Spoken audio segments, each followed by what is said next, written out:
नमस्कार. महाराष्ट्र योजना कॉर्नरमध्ये आपल्या सर्वांचे स्वागत आहे.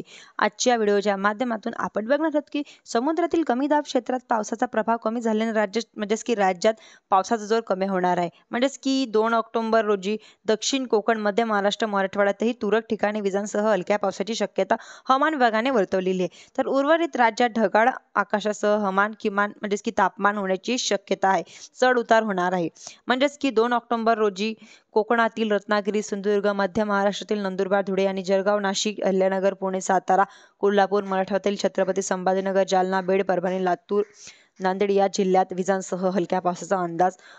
उर्वरित राज्यात व ढगाळ हवामानासह किमान तापमान चढ उतार होण्याची शक्यता हवामान विभागाने वर्तवलेली आहे. मोठा चक्रीवादळ वादळाचे अवशेष असलेले ठळक ठिकाणी दाबाचे क्षेत्र पश्चिम बंगाल आणि परिसरात सक्रिय आहे. अरबी समुद्रातील कमी दाब प्रणालीमुळे तीव्र कमी होत असत या भागात ठळक कमी दाब क्षेत्र सक्रिय प्रणालीमुळे गुजरात आणि महाराष्ट्राच्या किनाऱ्याकडे येणार आहे. धन्यवाद.